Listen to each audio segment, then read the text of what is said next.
আসসালামু আলাইকুম, স্বাগত জানাচ্ছি সারাদিনের সংবাদে। বিএনপির ভারপ্রাপ্ত চেয়ারম্যান তারেক রহমানের নিরাপত্তা টিমে 3 জন নতুন সদস্য যুক্ত হয়েছেন। মঙ্গলবার রাতে রুহুল কবির রিজভির স্বাক্ষরিত বিজ্ঞপ্তিতে এই তথ্য জানানো হয়। মেজর সাফাওয়াতুল্লাহ পরিচালক হিসেবে দায়িত্ব পেয়েছেন। প্রোটোকল ও সমন্বয় পরিচালকের দায়িত্বে রয়েছেন 2 সাবেক সামরিক কর্মকর্তা। ইনকিলাব মঞ্চের মুখপাত্র শহীদ শরীফ ওসমান হাদী হত্যার অভিযোগপত্র দাখিল করেছে ডিবি। মামলায় সাবেক কাউন্সিলর তাইজুল ইসলাম সহ 17 জনকে অভিযুক্ত করা হয়েছে। চলন্ত মোটরসাইকেল থেকে গুলি করে হত্যার অভিযোগ রয়েছে। ডিবি বলেছে তদন্তে কোনো তাড়াহুড়া করা হয়নি। পাকিস্তানের কাছ থেকে JF-17 যুদ্ধ বিমান কেনার বিষয়ে আলোচনা করছে বাংলাদেশ। ইসলামাবাদে 2 দেশের বিমান বাহিনী প্রধানের বৈঠকে বিষয়টি উঠে আসে। বিমানটি চীন পাকিস্তানের যৌথভাবে তৈরি ISPR জানালেও বাংলাদেশ বলছে সিদ্ধান্ত এখনো চূড়ান্ত হয়নি। জগন্নাথ বিশ্ববিদ্যালয় কেন্দ্রীয় ছাত্র সংসদ নির্বাচনের 4 বিভাগের ফল প্রকাশ হয়েছে। ভিপি পদে এগিয়ে রয়েছেন শিবির সমর্থিত রিয়াজুল ইসলাম। তিনি পেয়েছেন 428 ভোট। নওগাঁয় বয়ে যাচ্ছে মাঝারি শৈত্যপ্রবাহ। বদলগাছিতে তাপমাত্রা নেমেছে 6.7 ডিগ্রি সেলসিয়াসে। এটি চলতি মৌসুমের সর্বনিম্ন তাপমাত্রা। চরম শীতে জনজীবন বিপর্যস্ত হয়ে পড়েছে। অস্তিত্ব সংকটে পড়েছে দেশের একমাত্র প্রবাল দ্বীপ সেন্ট মার্টিন। অনিয়ন্ত্রিত পর্যটন ও উন্নয়নে ক্ষতিগ্রস্ত হয়েছে দ্বীপের বাস্তুতন্ত্র। খসড়া মহাপরিকল্পনায় দ্বীপটিকে 4টি জোনে ভাগ করার প্রস্তাব এসেছে। CEGIS আয়োজিত কর্মশালায় পরিকল্পনাটি উপস্থাপন করা হয়। মনোনয়নপত্র বাতিলের কারণে 11 দলের নির্বাচনী সমঝোতায় জটিলতা দেখা দিয়েছে। আসন বন্টন নিয়ে অনিশ্চয়তা তৈরি হয়েছে। আজ এই বিষয়ে দলগুলোর বৈঠক হওয়ার কথা রয়েছে। তবে সমঝোতা ভেঙে যাওয়ার আশঙ্কা নেই বলে জানিয়েছেন নেতারা। ভেনেজুয়েলা যুক্তরাষ্ট্রে $2 বিলিয়ন অপরিশোধিত তেল রপ্তানিতে চুক্তি করেছে। চুক্তির বিষয়টি নিশ্চিত করেছেন প্রেসিডেন্ট ডোনাল্ড ট্রাম্প।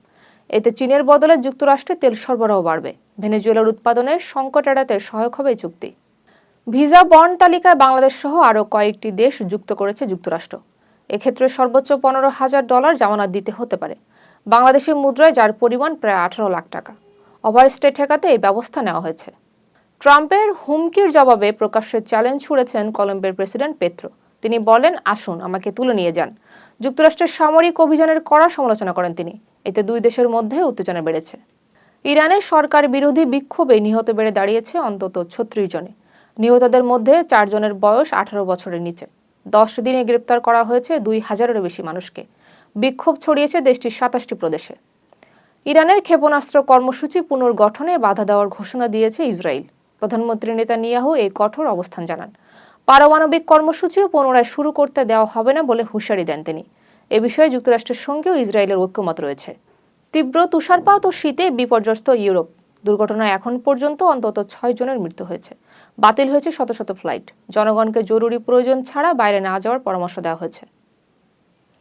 বাংলাদেশের T20 বিশ্বকাপে ভারতে যাওয়া নিয়ে অনিশ্চয়তা তৈরি হয়েছে। ICC ও BCBর বৈঠক থেকে ভিন্ন তথ্য পাওয়া যাচ্ছে।